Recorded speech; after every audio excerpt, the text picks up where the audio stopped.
اجي تسمع شنو قال الصحفي التونسي اللي سميتو غرس لطفي على النظام الحاكم في الجزائر. في الاول دوا على المغرب ولا على الامبراطوريه المغربيه، وفي الاخر قال اشنو اللي خارج على المغرب العربي، اشنو اللي خارج على دول شمال افريقيا. بيان سور ما هضرش على الشعب الجزائري، وانما النظام الحاكم في دوله الجزائر. ولكن قبل ما نشوفوا هذا الفيديو اجي نشوفوا الفيديوهات اللي جمعنا لكم، واجي نشوفوا اول فيديو ودروه شو الاسرائيليين اللي كانوا هنايا. غادي ما عرفت الصراحه في اين بلاصه بالضبط، مي شو الاسرائيلي اللي كان هنايا هاز درابو ديال اسرائيل بهذيك هذوك الشاحنات اللي كيرشوا الماء اللي كيديروا في مظاهرات وداك الشيء فزعات وتودر. راه باقيين هذوك كيقلبوا عليها. انت شوف هذو راه ما عرفوش فين مشى. دوزوا الفيديو الثاني. الرئيس تاع تونس اسمع هذه المهم كتعرفوا التحديات اللي كيديروا في تيك توك. كيطلع هنا المهم هذا السيد هذا جزائري، هذا مطلع جوج ديال سواء كيطلع جوج ديال الرؤساء ولا ملك ورئيس، وهو كيختار يعني شكون هو اعز واحد ليه. مثلا شنو كيقول على بوتين؟ راه ما يمكنش. مع الرئيس تاع المغرب، هذا دابا الرئيس ديال تونس.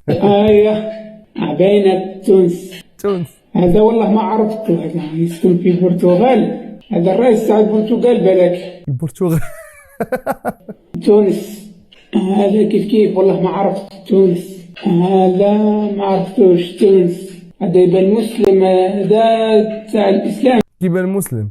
دابا راه كون كان سميتو بوتين كون كان داير اللحيه يقول لك الرئيس ديال العراق ولا الرئيس ديال ليبيا تاع فلسطين بالك. انا ما عقلت. المهم تونس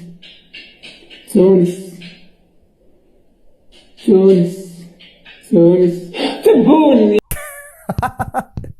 طلع عبد المجيد الله يسمح لنا من كنيته وفي الاخر لقى راسو بانه راه غلط. راه ما يمكنش. عاد شحال من الرئيس دوز وباقي عنده بوتين راه رئيس ديال تونس. العفو يا ربي راه عندنا تبونه اللي كيف والله راح والله الا 10 في عقل. دوزوا الفيديو اخر.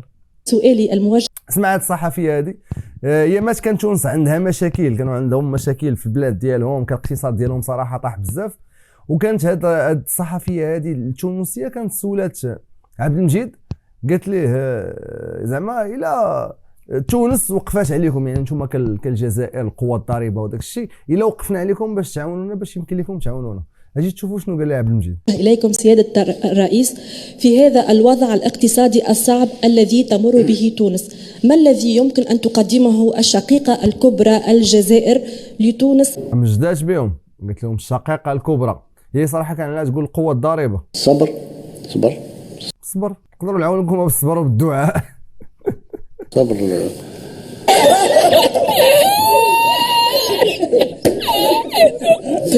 ثقافتنا ثقافة الفوز، حتى ولو بدون شيء نفوز ان شاء الله. واخا ما يكون والو، هما ديما الرابحين.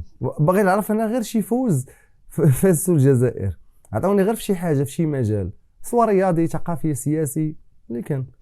ما لا جينا نعدوهم راه لا يعد ولا يحصى ولا تحصى الخسائر التي تكبدتها الجزائر ولا النظام الجزائري. اما راه الشعب راه ما عندناش معاهم مشكل كاع نهائيا.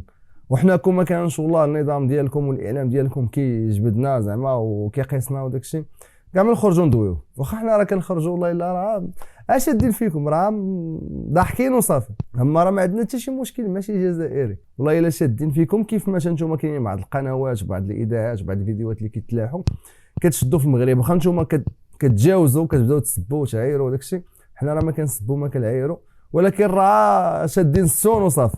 كيجي شي واحد يقول لي لا راه كتدخلوا الفلوس على ظهر الجزائر. انا ما بغيت الصراحه ما بغيتش ندوي كاع على هذا الموضوع هذا ديال الفلوس وداك الشيء.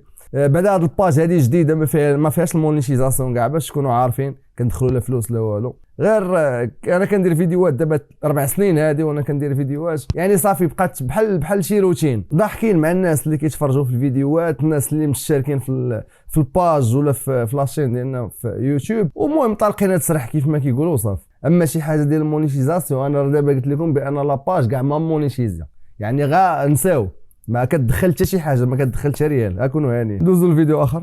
هذا الورم. اسمع هذا صحفي تونسي، اسمع شنو غيقول على النظام الحاكم اللي كاين في الجزائر. هذا صحفي اللي صراحه كيموت على النظام المغربي. كيبان لي بان المغرب غادي في خطى ثابته، وراه دير كيشهد عليها الجميع صراحه. راه الا خدينا المغرب غير دابا 10 سنين ولا 20 عام راه كاين تقدم في بزاف ديال المجالات والحمد لله، وهذا الشيء راه السبب ديالو هو الخدمه، يعني الاجتهاد والمثابره والخدمه تحت الاشراف ديال صاحب الجلاله الملك محمد السادس. يعني راه ما كايناش شي حاجه واحده اخرى، الناس خدامين، ناس مطراسين حاطين واحد لو شوما غاديين عليه، كاينه خطه، كاين واحد النهج وواحد السياسه، كاين واحد لوبجيكتيف ولا لي زوبجيكتيف اللي بغينا نوصلوا لهم خدامين عليهم. وراه ديجا هاد الصحفي راه كان خرج فيديو قديم وقال بان انا ما كرهش تونس تمشي في نفس النهج ولا في نفس الخطى اللي غادا بهم المملكه المغربيه. راه كيقول لك عندني وما تحقدش عليا، عندني اي حاجه فيها الخير مزيان تعندو فيها. الا لقيت مثلا واحد السيد حيد واحد الحاجه اللي هي خايبه، مزيان اللي عنده انا في داكشي اللي دار. الا لقيت واحد السيد مثلا دار واحد مشى في واحد الطريق ووصلات، مزيان انا اللي عنده وعلاش لا نوصل ليه ولا نكون احسن منه. ولكن ما نحقدش عليه، ما نحسدوش، راه دينيا راه هادشي اللي كاين. لو لم تكن الجزائر لكان اتحاد المغرب العربي، تونس وليبيا وموريتانيا والامبراطوريه المغربيه. اسمع، راه كيقول الامبراطوريه المغربيه، راه عارف شنو كيقول؟ راه بصح نيت الامبراطوريه المغربيه راه دوله اللي عندها اكثر من 12 قرن، ماشي شي حاجه اللي هي سهله. راه العثمانيين كلاو وشربوا في شمال افريقيا كامل الى المغرب اللي ما قدروش يوصلوا ليه. كلهم لنا بترول وغاز وكل الثروات، كنا كاملين غنعيشوا بخير. كما صاحبي الجزائر دايرنا العصافر دابا حيدا صاحبي، اطلق صاحبي، خلينا نتوما دايرنا العصافر. اصلا خلق شو مشكل ديجا مع المغرب على قبل الصحراء المغربيه، وخلق شو مشكل مع التوانسه وكاع هذوك الدول اللي دايرين بكم نهوتوا معاهم. سنحكم العالم يا شياطين الانس بالمراديه.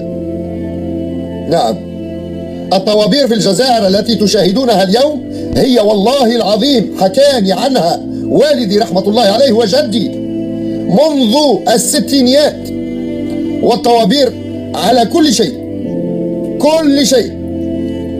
تونس الستينات نتوما كديروا الطوابير، يعني من نهار استقلت الجزائر في 62، من نهار التكريات كاع الجزائر في 62، على الغاز، على البترول، في الاستاسيون غاز، كلش طوابير.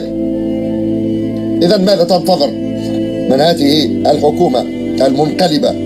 حكومه الاحتلال الحقيقيه هي حكومة الجزائر، تحتل أحبابنا في الجزائر وإخواننا. مشيت هذا السيد هذا راه مع الشعب الجزائري، كينتقد النظام الحاكم، أما كل شيء مع الشعب الجزائري. هذا الاحتلال الحقيقي يا جلالة الملك، هذا الاحتلال الحقيقي. احنا راه ما قلنا والو، هذا تونسي يعني راه بعيد علينا وبعيد عليكم، وهو اللي دوا وصحفي يعني اللي معروف، راه الاغلبيه ديال الناس كيعرفوه. يا جزائر، يا نظام الجزائر، ديروا صاحبي، ديروا الماء منين يدوز وخليو هادشي يتقاد. بارك عليكم من اللعب ديال الدراري الصغار، راه هادشي ما خدامش.